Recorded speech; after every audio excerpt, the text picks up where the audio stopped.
Okay, here's that example of a workout journal that I mentioned in the podcast. So, the first thing that you're going to want to write down, whether you're using pencil and paper or some kind of an electronic journal like Evernote or Notability, which is where I'm recording from right now, is the date. So I'm going to be using the highlighter here to point to certain things as I'm going through. So when you know what the date is, you can look back, you can put it in the correct order, you can reference old workouts, right? Something that I've done, because it's relevant to my workout, is over on the left here, is that this is day 47 of 84, and this was back again in 2018. When I organize my life, I do it in 84-day blocks, and that goes for my workouts, my personal life, financial goals, that kind of thing. And so this was day 47. And again, this is just something that is relevant to me. You don't need to use that system, and it helps me stay organized. Another thing I've added here is the time. So I started exactly 9:35. That's probably, if this did take place in a gym, I'm not really, of course it did, because I did back squats and all this stuff. So yeah, this was in a gym. So I started the workout, meaning my foot hit the floor in the gym. I wrote down the time, and then at the end, when I was done, my last entry, it was 11:03. And the A here is relevant, again, to my workout. It might not be relevant for you. Excuse me. And that had to do with, I was doing an A, a B, a C, a D. I think I had all the way up to G. And so I was paying attention to what I was doing, because I was doing a daily undulating periodization workout. So every time I went to the gym, it was different. It wasn't always, which is my next point, it wasn't always 4 sets of 8 repetitions, for example. So my A in this case was 4x8, but B would be something different. Now the 4x8 is something I'll be doing, or that I did do in this workout, and with 60 seconds of rest. So that was relevant, so I kept track of that as well. Now for my warm-up, I didn't write the word warm-up down because I know what my log means to me. So I rode on probably a Concept 2 rower, 3 minutes. Then I did a barbell complex at 85 pounds for 6 repetitions in each exercise in the complex. And then I finished it off with barbell cleans at 3 sets by 5 reps with a 90 to 120 second rest in between each set of those cleans.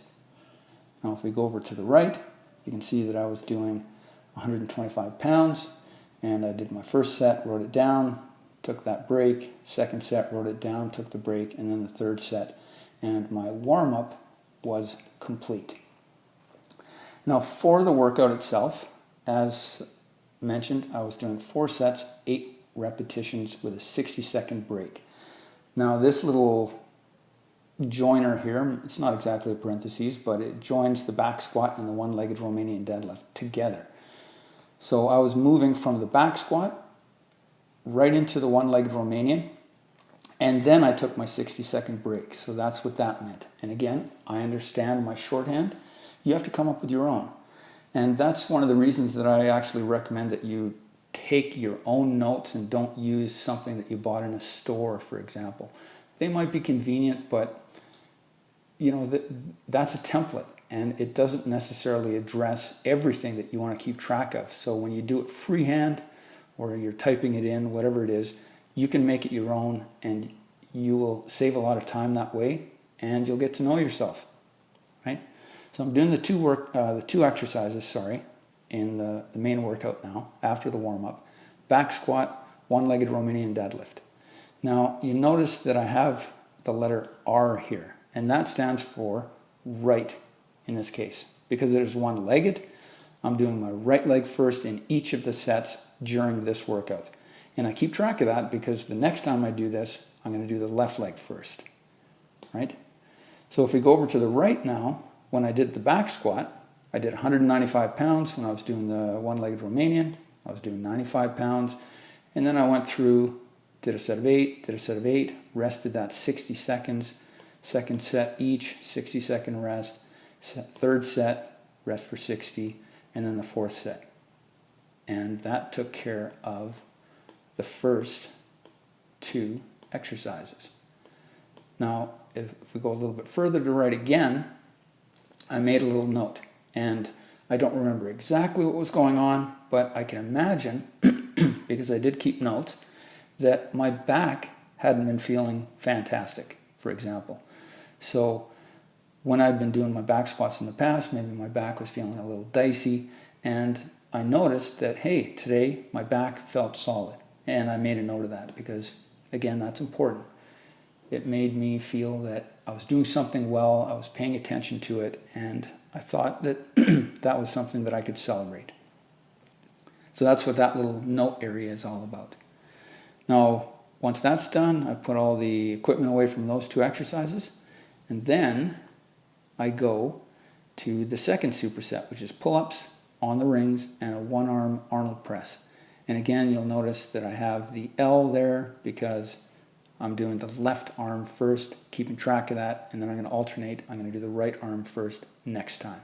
And then we go over to the right, and we've got pull-ups on the rings. I did 10 pounds, Arnold press, 45 pounds, right? Now, one thing about the repetitions here, if you notice, I did 8 on the rings, and then 8, and then 8. But on this last one, you'll see that it says 6 plus 2, and then in parentheses, 20 seconds. Now, what does that mean? Again, I know what it means because these are my notes. So what it means is I did on that 4th set, 6 repetitions in perfect form. And then I wouldn't be able to do, excuse me, I wouldn't be able to do my 7th repetition without like a donkey kick or without using some kind of momentum. So I just hopped off the bar. I took 20 seconds to rest because that is the standard that I use. You could, if you were doing this style of training, it's called rest pause. You could maybe do 30 seconds or 10, whatever it is, right? But this is my standard. So I rested for 20 seconds, got back up on the bar, and then did 2 more to get to the 8.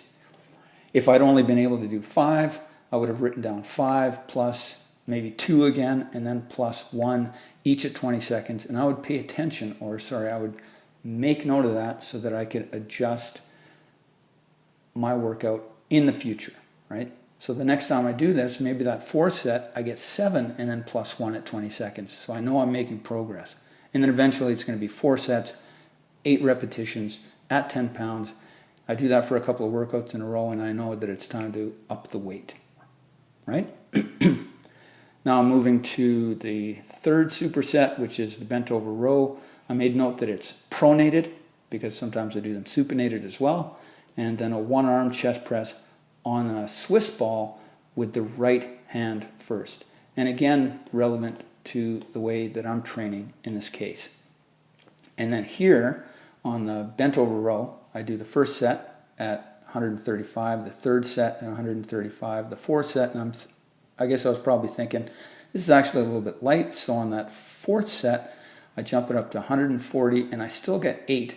So I have a little celebration by writing down, nice, with an exclamation point, right? So this note area is to keep track of anything, really. If maybe I had been frustrated, I could have written, oh, this is really frustrating, or I'm not feeling strong, or actually I could have went up to 150 pounds, feeling really good that day. But again, the notes, relevant to me because it's my notes. And then this last ab area here, it's not just a superset, but maybe called a giant set or a tri-set, something like that. And I've got a cable wood chop. And I start on the left side because I'm going to change that the next time on the right side. 3 sets of 10, and alternating 3-point plank, 3 sets by 30 seconds each.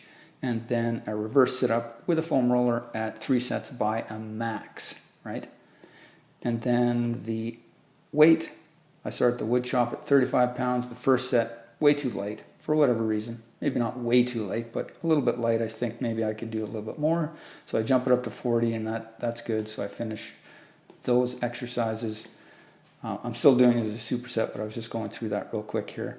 And then instead of using a weight on the 3-point plank, I don't have a weight, so I just use the dash. And I didn't want to write 30 seconds because, again, why waste time? So I just did little check marks, right? Some people even do that on instead of numbers. If they know they're doing 4 sets of 8, they'll just do check marks and then they'll write down numbers if they don't get to 8. But I like to actually write the numbers down. And again, it's up to you, right? You do you. Third one, again, no weight. I do a set of 10. This is to max, and then I'm only able to do sets of 9 on the subsequent sets. And that was the entire workout. So when I was finished, again, I went up and I wrote down the finish time, and I keep track of that because, just erase that by mistake.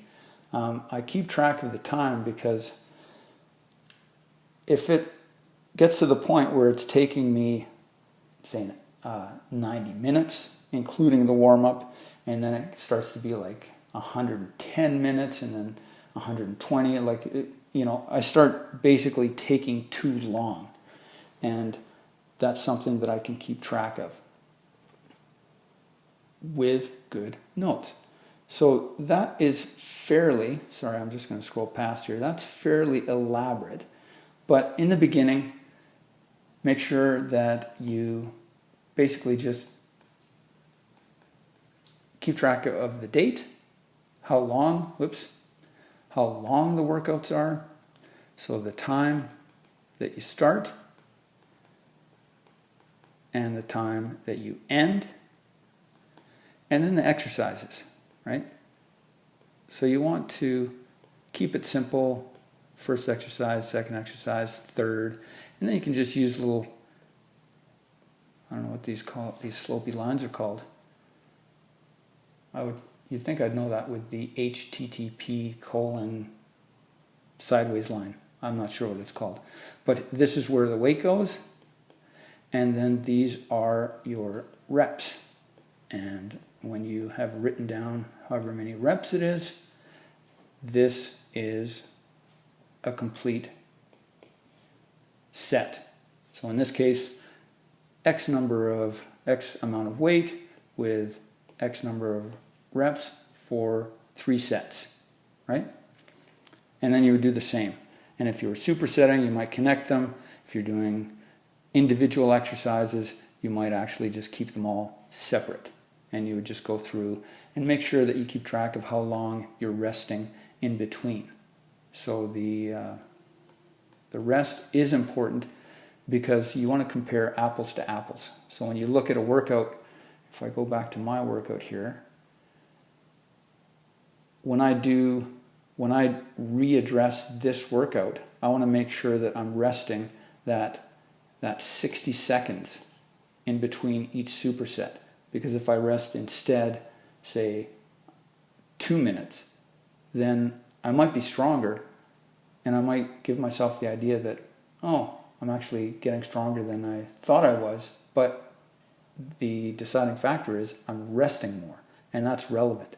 So the fitness might not have actually gone up. We've just changed the criteria. So these are all things that you can keep track of in a workout journal.